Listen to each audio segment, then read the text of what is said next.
Ce qui s'est réellement passé, ce que je savais étant aussi, parce que toute l'administration, on était logé aussi dans un bâtiment. Les mouvements armés n'étaient pas d'accord à Kidal, dans le quartier administratif, parce qu'on était tous logés pratiquement au gouvernorat. Hein. Le gouvernorat fait face à certains au service là, le budget, le logement du directeur du budget et le logement du directeur de contrôle financier. Donc avec tous les directeurs régionaux, nous étions tous là-bas. Donc comme des aventuriers.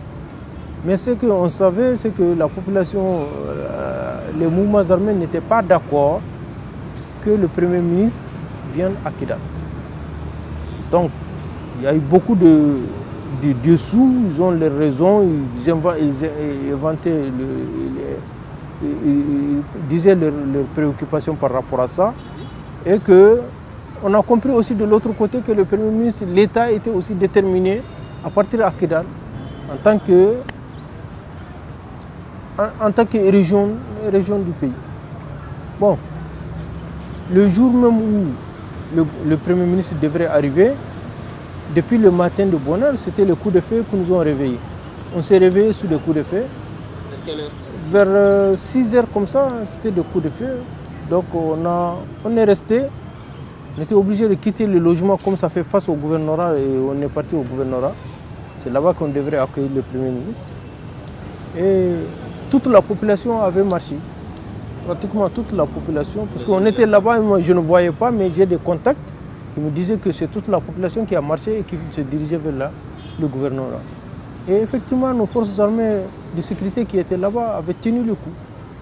Ça, du matin, c'est jusqu'à 16h, entre 15h et 16h, que le Premier ministre même a foutu pied dans le gouvernorat.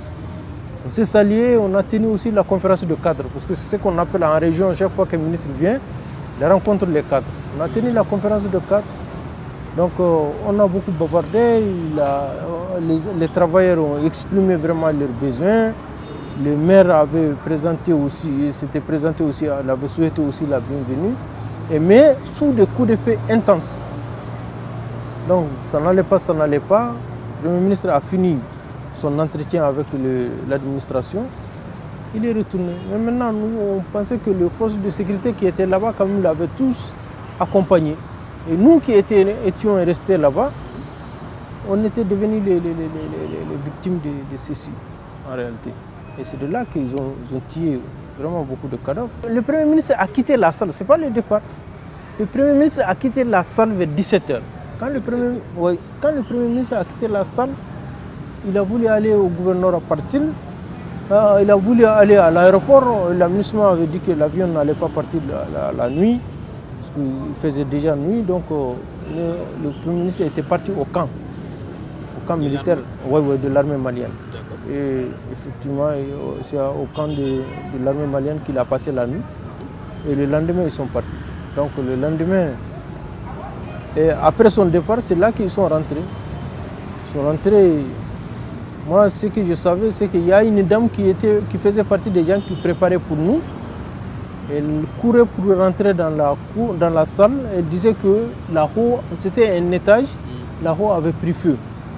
Bon, moi je crois que quand là-haut prend feu, là, c'est qu'il risque vraiment, ça risque vraiment de tomber. Donc de s'effondrer. Je l'ai accompagnée, arrivée à la porte, elle est devant moi tout juste et on lui a mis une balle ici. Devant moi, elle a ronflé. Tu vois. Donc, moi je me suis alourdi, je n'ai pas pu fuir encore, je n'ai pas pu me cacher.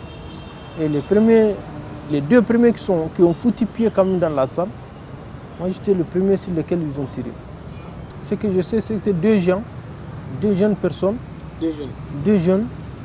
Donc, ouais. Ils sont turbanés jusqu'au bout. Et moi, ce que je me suis dit, quand même, on me connaissait. Parce que, je dirais, parmi les tamasheks, j'ai fait le tamasina même. Vous voyez, un disait à l'autre en tamashek, là, voici l'homme. Vous voyez. Quand il a dit voici l'homme, il dit quel homme, l'homme, il a appelé par mon nom. Et, vous voyez. Et directement, le monsieur l'a tiré sur le pied d'abord. Donc, quand on a tiré sur le pied, je regardais, je voyais un trou. Moi, pour moi, c'était pas rentré, mais quand j'ai vu ça commençait à saigner, j'ai tenté de fuir. C'est là qu'il m'a pris par la hanche là. La personne avait choisi. Vous voyez. Donc, en réalité, c'est comme ça que ça s'est passé. Et ce que j'ai compris, c'est que en réalité, tous ceux qui se trouvaient dans la salle, donc c'est des gens qui sont peut-être contre eux, leur logique. Est-ce que vous voyez? Donc, ceux qui ne sont pas avec eux sont contre eux. Ouais. Et c'est après un intense combat là qu'ils sont rentrés, ils ont pu rentrer aussi dans la salle du gouvernorat. Hein. Ouais. Donc, en réalité, les raisons même, je ne les maîtrise pas et je sais quand même ce qui m'est arrivé. Comment ça m'est arrivé, où ça m'est arrivé. Donc ça, je connais. Après la construction de la CVGR, je crois c'était en 2016. Hein. Fin 2016, le premier partenaire quand même qui nous a mis en contact avec la CVGR, c'est Abaroli. Abaroli a organisé à l'hôtel Onomo. Abaroli, le barreau américain, droit de l'homme. A organisé un séminaire au niveau de l'hôtel Onomo, un atelier de partage d'expérience. CVGR, organisation des victimes, où on avait fait 3 jours de débat. Et il y avait toutes les coordinations régionales représentées. Il y avait Kidal, Gao, Tombouctou, Mopti, Ségou et Kati et Bamako. Donc on a échangé par rapport aux perspectives. Nous, notre perspective, c'est quoi?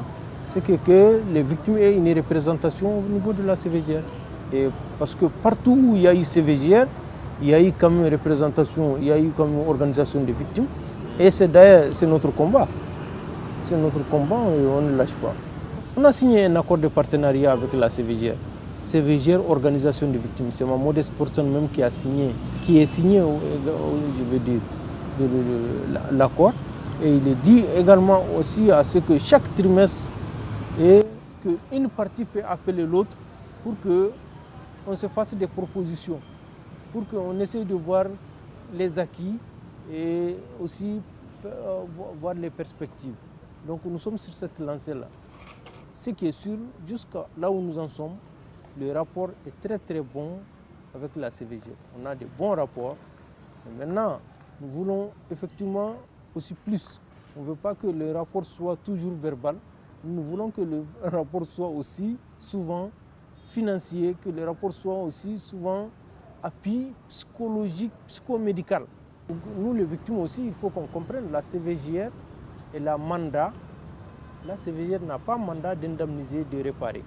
La CVJR n'a pas mandat aussi de traiter, mais en réalité, entre nous, comme les soutiens, un certain nombre de soutiens, depuis un certain temps, ils sont là-dessus, en train de chercher de tort à travers. Le président très engagé avec un Ségal aussi très généreux, cherche vraiment de part et d'autre avec les partenaires pour voir les moyens, avoir un peu de moyens pour essayer de soutenir certaines victimes comme.